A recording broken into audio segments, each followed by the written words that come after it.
A proposition is to a persuasive speech what your thesis was to your informative speech. It's a simple sentence of what you want your audience, where you want your audience to be at the end of the speech. My audience will sign up to donate blood. My audience will agree to have lunch with my group. My audience will, I don't know,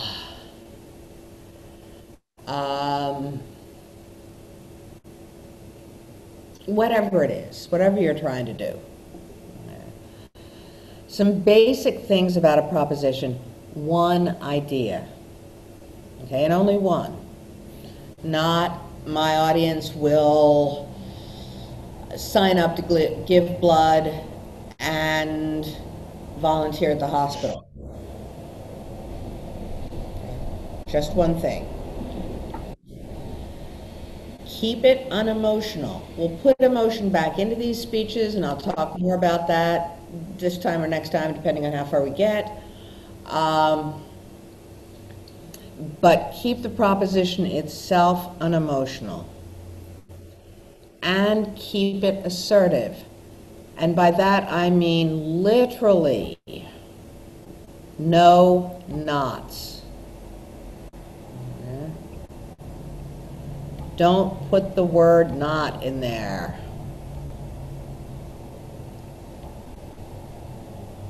No nots. Oh, sorry.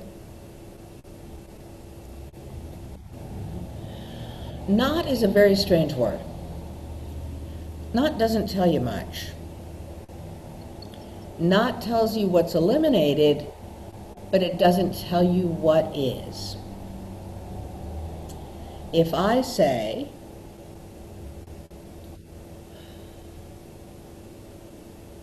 we should not kill all cats, that's a bad proposition. Because the question there becomes, what do we do with all cats? What are some of my options if we're not going to kill them? What could we do to all cats? Spay and neuter. Sure, spay and neuter. What else could we do to all cats? If we're not Put going them on an island. There you go. Put them on an island. I like that one. Anyway, I actually have a cat. I'm lying. What else could we do with them? Tax credits for adoption. Sure, we could put them up for adoption. We could cut off all their little paws.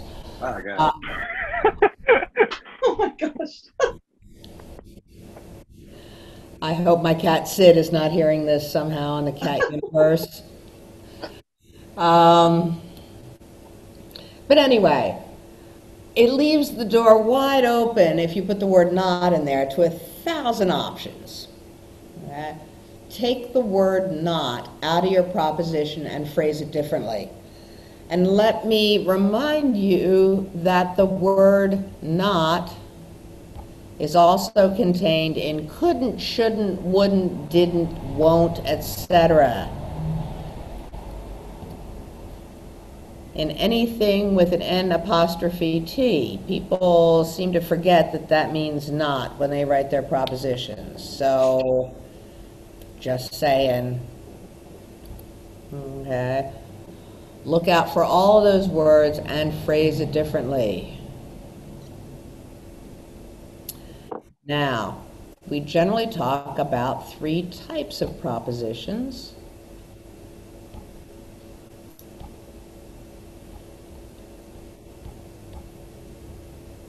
We talk about propositions of fact. That's whether a thing is materially true in the world. Whether it's materially true in the world. And there I'm referring to materials, solid stuff, okay? Things you can touch. Please don't try to prove in a speech that God exists or ghosts exist. People have been debating whether God exists since the beginning of time, and the minute one philosopher, one important, significant, amazing philosopher proves there is a God, somebody comes up and disproves there's a God, and this has been going on throughout the history of philosophy. Let's stick to material things. Okay? And it might go something like this. Assume I'm standing up. I'm not standing up because my back's hurting, but assume I'm standing up. I'm sure you've all heard that Pluto has been labeled not a planet, right? It's a dwarf something now. Oh, yeah.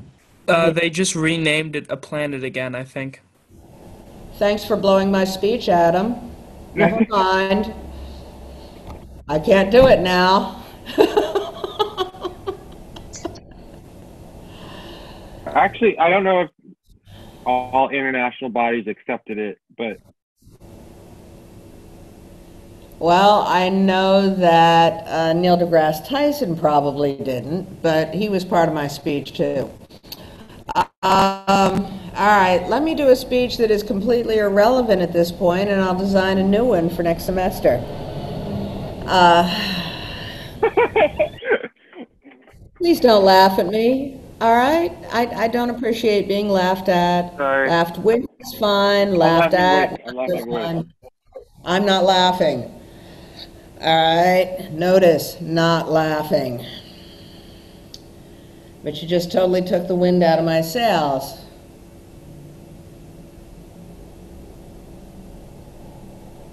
All right, here we go. Because I got to do something. I can't come up with something that fast. All right. Well, as I started to say, until I was contradicted, I'm sure you've all heard that Pluto has been demoted. Okay?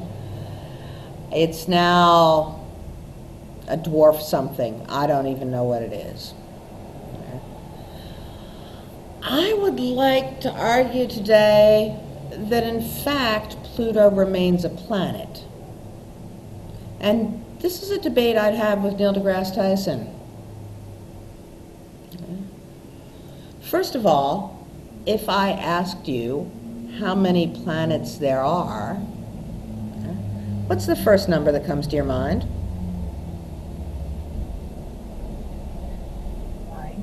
9. If I asked you which one's farthest out, what's the first thing that comes to your mind? Pluto. Yeah. Pluto. Does anyone know what the 8th planet is? Uranus. Neptune. Forgot. I think it's Uranus. And the Might be fact Neptune though. And the fact of the matter is that you are among the best educated people on the planet right now. I know that's hard to believe, but you're in college in the United States of America. It doesn't get much better than that. There are kids out there using your textbooks from way back in the day, and they're still learning there are 9 planets and Pluto's the one farthest out. And let's be real, it makes no difference. I don't think any of your lives have changed since Pluto was demoted. And it doesn't matter to Pluto. It's still doing its big elliptical orbit around the sun. It's not drooping in its orbit because it's sad. So I'd like to argue that at least until your kids get the textbooks that say there are 8 planets, and the 8th planet is Uranus, for all practical purposes, Pluto remains a planet. And that would be an argument I would make for Pluto being a planet. A couple things about that. First of all, maybe you disagree with me. That's fine. If I've got you thinking about it, maybe that's as far as I can go. I'm not going to convince everybody. And that shouldn't be your goal in any persuasive speech. You're not going to get everybody. Just Be aware of that fact. The other thing about this, a little speechlet here, and all propositions of fact, as far as I have ever been able to tell, they depend on some aspect of definitions. Okay. In this case, the question behind this speech between me and Neil deGrasse Tyson, and this is why I would have this argument with him, the real question, if we keep boring down on this topic, is who gets to make definitions? Is it the experts, the astrophysicists, or is it the rest of us and the way we use words? And that's a real interesting discussion. And I could argue with Neil deGrasse Tyson. I don't know if I'd win, but I could make a very interesting argument that definitions are how people use words. And he would argue that the experts, the astrophysicist, gets to define what's a planet and what's not. And suddenly this topic about is Pluto a planet turns into something that I think is much more important: who gets to make the definitions? And I mean, this is a question that spreads across culture. If it were left to professionally trained academic musicologists, hip-hop would never have been a thing. Hip-hop is only considered good music because people said, this is good music, this is music. A musicologist 30, 40 years ago would have told you hip-hop is trash, it's garbage, it's noise. So this question, I think, is kind of fascinating. But I'm making the point here that propositions of fact come down to definitions. Next one up. Does anyone have, by the way, a clock they can look at? Yeah, it's 9:39. Oh, cool. All right. Next up are propositions of value. Okay. Whether something is good or bad or right or wrong. How much do we value it?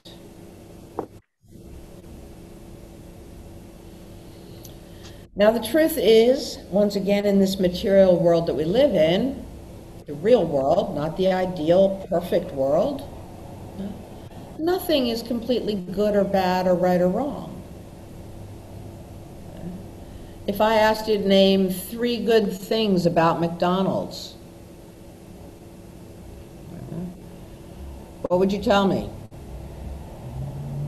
Happy Kanye Meals. really likes it. I like the fries.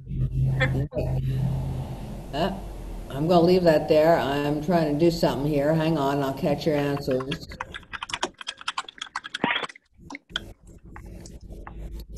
Let's see if I can pull a whiteboard up. I can. I don't know how to do that. All right, we'll just do this all over this slide.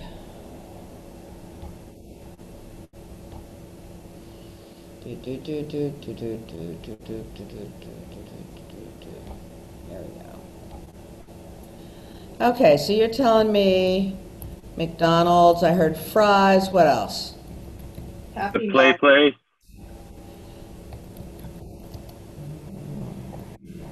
Play, what do they call it? The play place. Play. Filet or fish? All right. Ew. That's the most disgusting thing there. Oh my god. Oh. No. I'm saying, isn't that what the filet is called? The filet. No. The play place, the area where you go on those slides. yeah. and stuff. Oh, that place is really sketchy. Give me something else good about McDonald's. You're Happy Meals.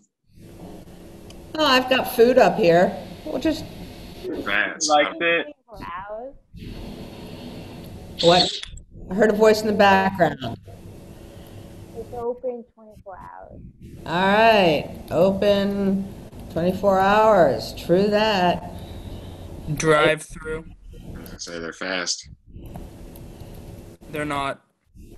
It's not good. I worked there. They're neither fast nor nice. Ah, All right. But if I said to you, McDonald's is good, you would all contradict me and say, no, McDonald's is awful.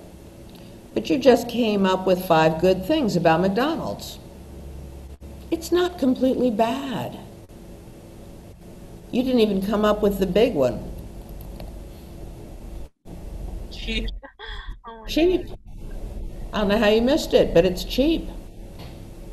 Yeah. So if you want to do a proposition of value and have it mean something,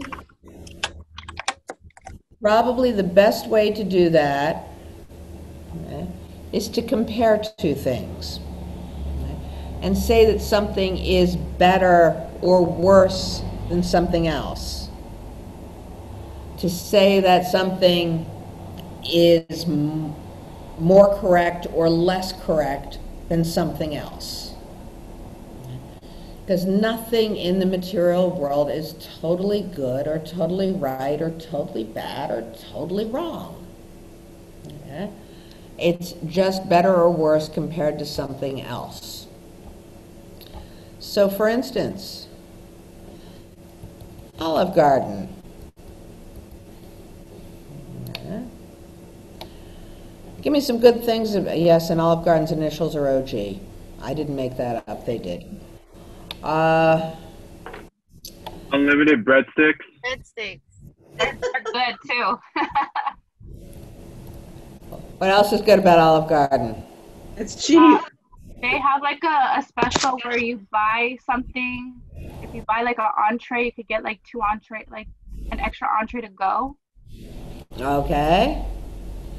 They now have a thing where if you pay $500, you get free pasta for life.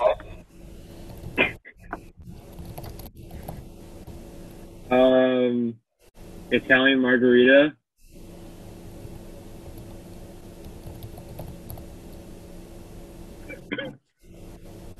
What else? What else is good about Olive Garden? They have tiramisu. Dessert. All right, we're just gonna make this food up here. Oh, they give you free stuff on your birthday. I don't know, but Oh, my birthday's tomorrow, so I'm gonna go to Olive. oh, happy birthday. Happy birthday. Happy birthday. I'm not gonna say my age. I would recommend that we sing, but on Zoom it won't line up. No, it won't. I've been to those birthday parties already. It doesn't work. Gotcha. Two of them so far. One with 30 people on Zoom trying to sing at the same time. Ooh, Oh, God. ooh. None of them singers. Okay, but booze. What else is good about Olive Garden? They're consistent in that it's like a chain, so it's always like whatever city you're in, it's consistent. Okay. What else is good about Olive Garden? Do you like the atmosphere? Yeah, it kind of has like that little Frenchy. The beach Italian. vibe. Yeah, We'll call it the ambiance. and the decor. The waiters are generally pretty friendly. Okay. Let's hold here. Today I'm going to prove to you that McDonald's is better than Olive Garden. Why? And we're going to do that with what's called a hierarchy of values. Okay.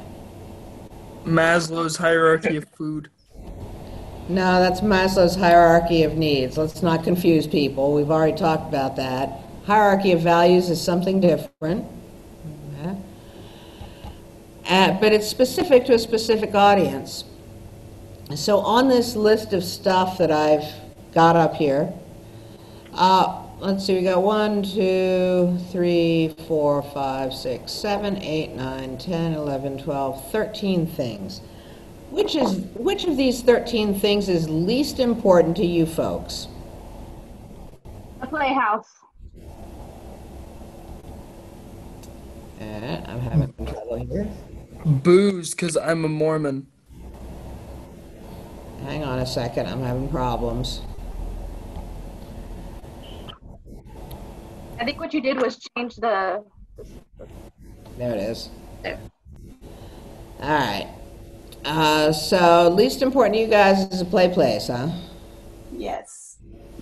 Like, All right. Next least important is booze. And I'm guessing not just because there's a Mormon in the house, but because there are a lot of people who aren't old enough to indulge anyway. What's number 11 on your list? Number 11? Yep. What do you mean by that? Well, we're going from what's important, what's least important to you guys to what's most important. Oh, What's least important? What's number 11? Open 24 hours? Yeah. Really? You're not expecting an Italian restaurant to be open. yeah, that's 24/7. that is, I'm not expecting to get Olive Garden at 3 a.m. If it's 3 a.m., I know I'm stuck with like Del Taco or something terrible.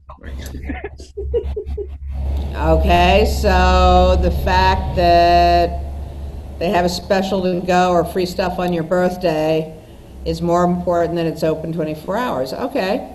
I feel like the food quality matters a lot too. Like a lot of people are not gonna go to McDonald's because of like the nutritional aspect, but also too like Olive Garden tastes a lot better. Is that Melissa talking? Yes. Can we have a reality check about Olive Garden?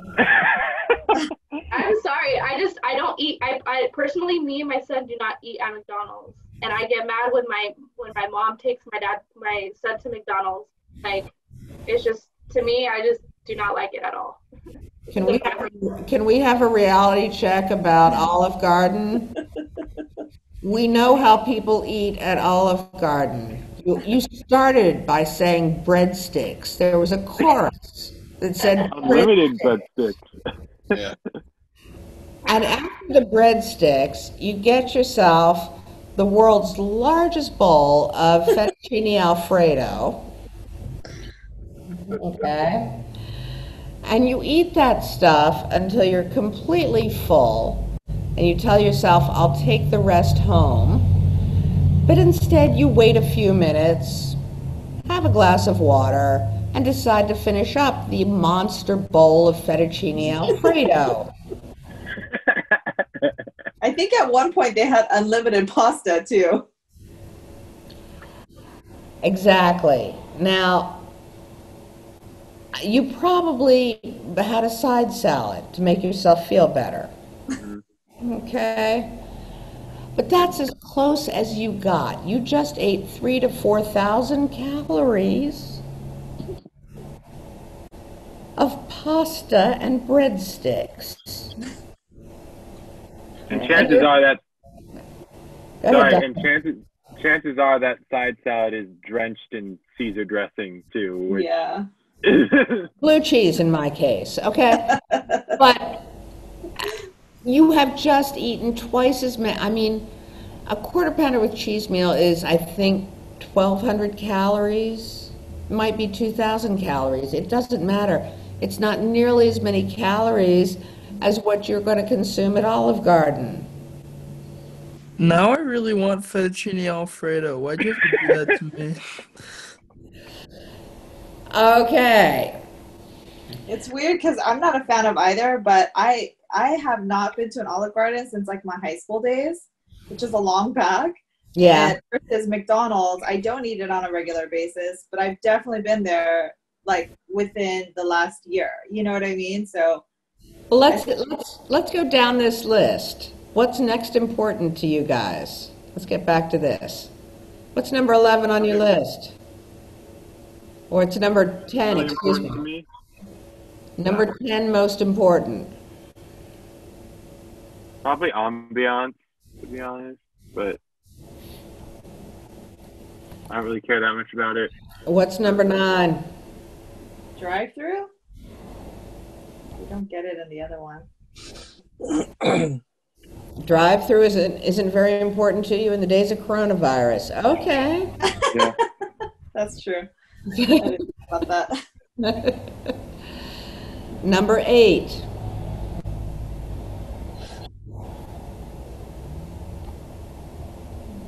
I Cheap. feel like what's important to me is who's wearing gloves and who's wearing masks at each restaurant. Well, let's just work with what we have on our list, because I'm trying to make a point here. And I'd like to go through it a little bit faster than this.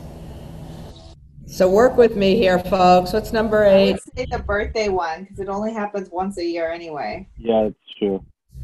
Okay, birthday. What's number 7?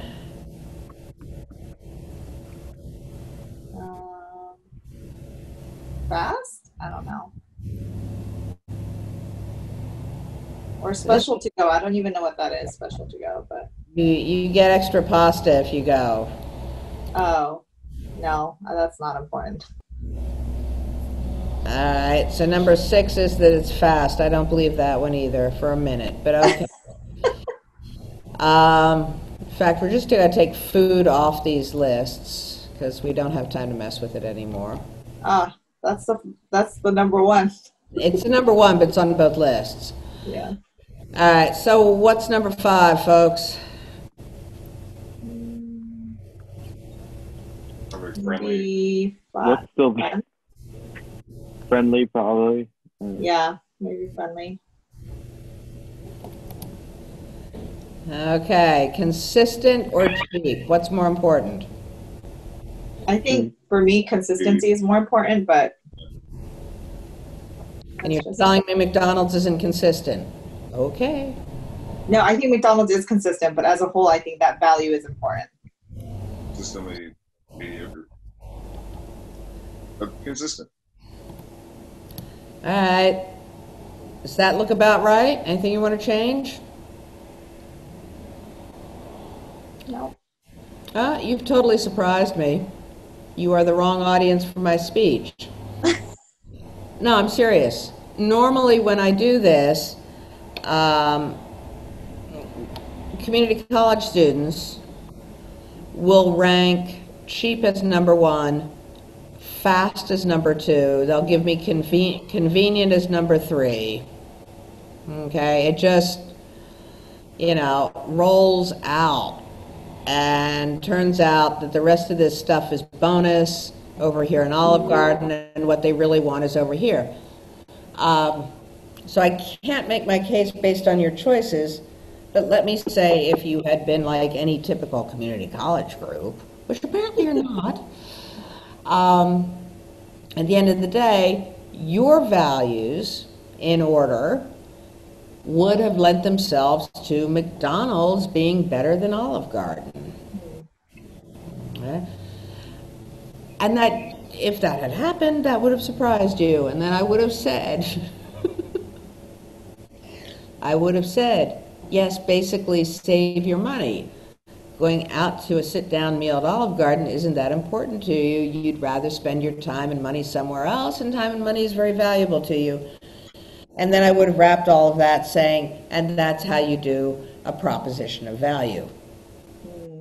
Okay, it didn't work out. That's fine. I don't care as long as you understand the concept. Do you understand the concept? Yes. Because that's really what matters here. Okay. And finally, we have a proposition of policy, and that's a proposal, as in the word proposition, to do something. Almost all propositions are proposals to do something. From an act in Congress, a bill in Congress, going back to I'm just a bill, they all start with the words propose that. Proposition, propose that. Yeah, proposing something. down to state and city governments, down to you asking your friends to go to the movies on Friday night. That is a proposition of policy. Okay. And I'll give you a little hint. I'm guessing at times in your life, people have said things like, hey, let's all go to the movies this weekend. And it doesn't happen. Have you had that occur? Yes. Yes. Sounded like a great idea. Didn't happen. I'm going to tell you what you need to make that happen. Okay. You need 4 elements. You need an agent, a person who's going to take responsibility for it happening. Probably you if you suggested it. You're going to need mandates, which are the steps for getting it done. So maybe you, the agent, says, okay, we're going to go see the movies at the AMC in our neighborhood. We're going to see the 8 o'clock show, so everybody needs to be there by 7:50 with their tickets, and if you're going to get snacks, get your snacks, but it's 7:50, we're going to be ready to go inside the theater. Those are the steps. Okay? Maybe you want to add, I will text everybody Friday morning just to remind you. Next up is the resources. So has everybody got a ride? George, you don't have a ride? Can anyone pick up George? Okay. Sally's going to pick you up, George. And has everybody got money? Jesus. I always pick on Jesus. Yes. Jesus is also my friend with no money. I've known this guy for 10 years. He's never had any money. We love Jesus. He tells great stories. He's lots of fun. We normally pay Jesus' way because he's so much fun. Okay, I'm just saying, I love Jesus. But we've gotten to the point that we just ask flat out, Jesus, you got money? No, man. No, I just paid rent last week, man. So, are we going to let Jesus? Are we going to pay for Jesus? And everybody groans and goes, yeah, we'll get Jesus in.